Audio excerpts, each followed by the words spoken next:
Okay, Chudamma. So previous class we have discussed about software. There are two types of softwares: system software and application software. The system software means OS. So without any system software, we can't run the application software. Application software ante entamma manaku application software means మన సిస్టంలో ఏవైతే applications are ఏవైతే సాఫ్ట్వేర్స్ని మనం install చేసుకొని use చేసుకుంటామో those all are comes under the application software. So without any system software we can't run application software. And in today we will discuss about performance, means a performance of a system. How we will increase the performance of a system. So system యొక్క performance increase చేసే factors ఏమేమి ఉన్నాయి, ఏ ఫ్యాక్టర్స్ని increase చేస్తే మనకు system performance increase అవుతుంది, అలాగే ఏ ఫ్యాక్టర్స్ని decrease చేస్తే మన సిస్టమ్ యొక్క పర్ఫార్మెన్స్ ఇంక్రీజ్ అవుతుందో డిస్కస్ చేస్తాం. Okay, so how we are going to increase the performance of the system.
Okay, so the most important measure of the performance of a system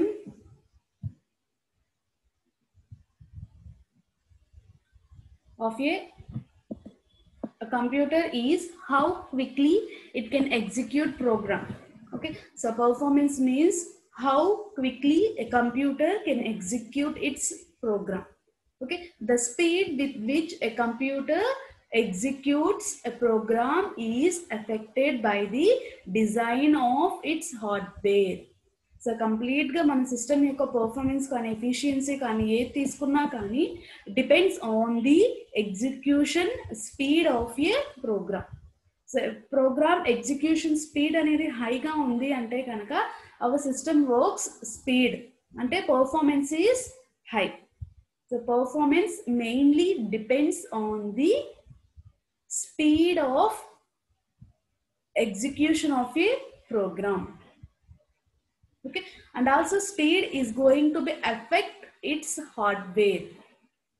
Okay, for best performance it is necessary to design అంటే system యొక్క performance బెటర్గా ఉండాలి అంటే best performance.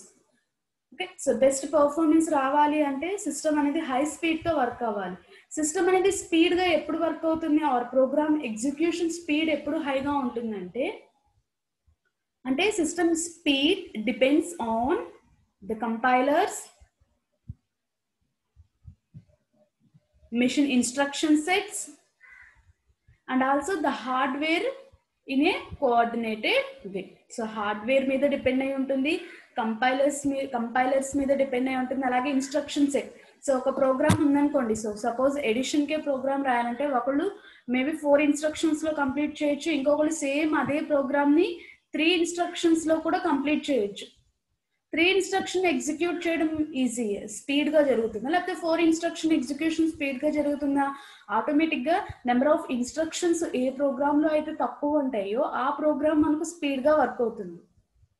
Okay, so same addition program A+B operation perform అవ్వాలి. ఒకళ్ళు చూస్తే 4 రాయొచ్చు, ఇంకొకళ్ళు 3 రాయొచ్చు, ఇంకొకళ్ళు 5 ఇన్స్ట్రక్షన్స్లో రాయొచ్చు.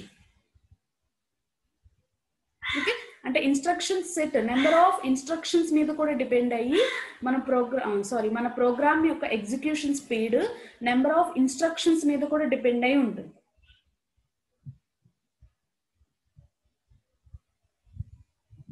ఓకేనమ్మా. సో పర్ఫార్మెన్స్ అనేది స్పీడ్ మీద డిపెండ్ అయి ఉంటుంది. స్పీడ్ దేని మీద డిపెండ్ అయి ఉంటుంది? కంపైలర్స్ ఎన్ని ఇన్స్ట్రక్షన్స్ రాసాము, హార్డ్వేర్ అంటే సో ఇన్పుట్ యూనిట్ ఎలా వర్క్ అవుతుంది, ప్రాసెసర్ ఎలా వర్క్ అవుతుంది, అవుట్పుట్ యూనిట్ ఎలా వర్క్ అవుతుంది, మెమరీ స్పీడ్గా వర్క్ అవుతుంది. ఈ అన్ని ఫంక్షనల్ యూనిట్స్ మనకు స్పీడ్గా వర్క్ అయితేనేగా మన ప్రోగ్రామ్ ఎగ్జిక్యూషన్ అనేది స్పీడ్గా జరుగుతుంది. ఓకేనమ్మా. So performance is affected by speed or performance depends on how quickly a program can be executed. Okay. So program ఎంత స్పీడ్గా వర్క్ అవుతుందో దాని మీద డిపెండ్ అయి ఉంటుంది performance. Okay. So execution speed దేని మీద డిపెండ్ అయి ఉంటుందమ్మా?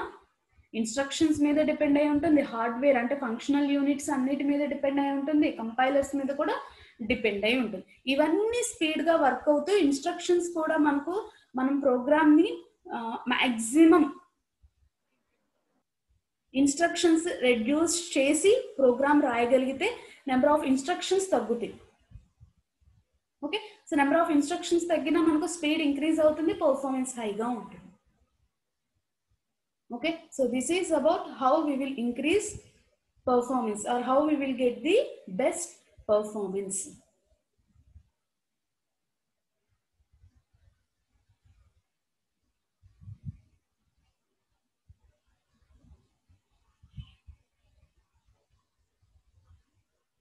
ఓకే. సో అంటే ఇప్పుడు మనం పర్ఫార్మెన్స్ని మెజర్ చేయాలి అంటే కనుక so the total time required to execute a program is lapse time is a measure of the performance of the entire computer system.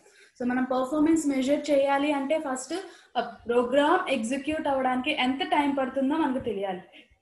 Okay. So performance measurement depends upon the time required to execute the program. Okay. Total program execute అవ్వడానికి పట్టే time period దేని మీద depend అయి ఉంటుందమ్మా? Speed of the processor, disk, printer etcetera. ఓకేనమ్మా. చూడండి, performance measurement or performance depends upon the total time required to execute the program execute అవడానికి ఎంత టైం పడుతుందో దాని మీద డిపెండ్ అయ్యి మనం పర్ఫార్మెన్స్ ని మెజర్ చేస్తాం. ఎగ్జిక్యూషన్ టైం దేని మీద డిపెండ్ అయి ఉంటుందమ్మా? Speed of the processor, disk, printer లేకపోతే ఇన్పుట్ అవుట్పుట్ డివైసెస్ అన్నిటి మీద డిపెండ్ అయి ఉంటుంది. నెక్స్ట్ అలాగే number of instructions. Okay. So next, the time needed to execute an instruction is called a processor time. So ఒక programme execute అవ్వడానికి ఎంతైతే time పడుతుందో ఆ టైమింగ్ నే ప్రాసెసర్ టైం అంటాం. ప్రాసెసర్ ఏగా ఎగ్జిక్యూట్ చేసేది. సో ప్రాసెసర్ ప్రోగ్రామ్ ని ఎగ్జిక్యూట్ చేయడానికి ఎంత టైం పడుతుందో దాన్ని we will call it as processor time. Okay. So main గా ఏంటమ్మా? పర్ఫార్మెన్స్ అనేది program execution time or speed మీద డిపెండ్ అయి ఉంటుంది. Okay. So execution time or speed depends on the compilers, machine instructions and next hardware ante processors, input device, output devices, memories వీటన్నిటి మీద depend అయి ఉంటుంది.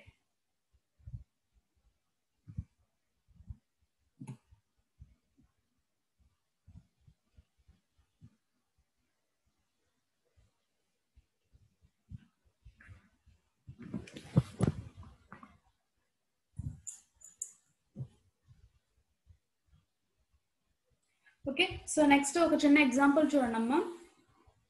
సో ఇక్కడ మనం క్యాషీ మెమరీని యూజ్ చేసుకొని పర్ఫార్మెన్స్ని ఎలా ఇంక్రీజ్ చేస్తున్నామో చూడండి.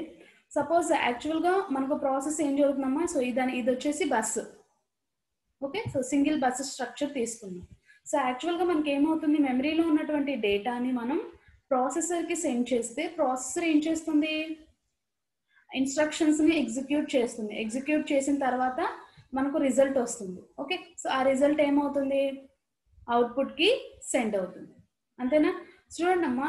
సో సపోజ్ నేను కొన్ని ఇన్స్ట్రక్షన్స్ని నేను రాసినటువంటి ప్రోగ్రాంలో సపోజ్ లూప్ ఉందనుకోండి.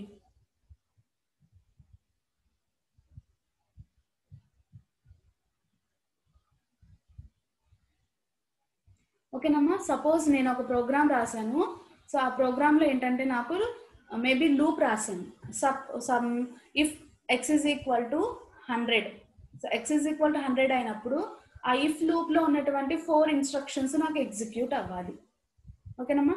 If x is equal to 100,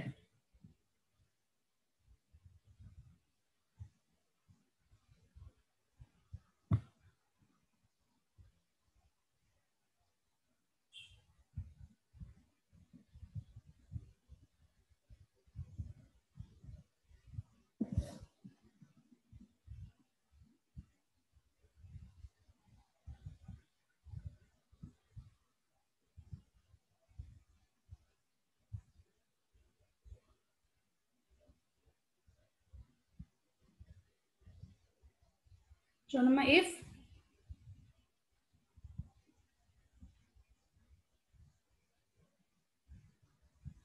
suppose if x is equal to 0 అని తీసుకున్నాను నేను. ఓకేనమ్మా. So x is equal to 0 అయినప్పుడు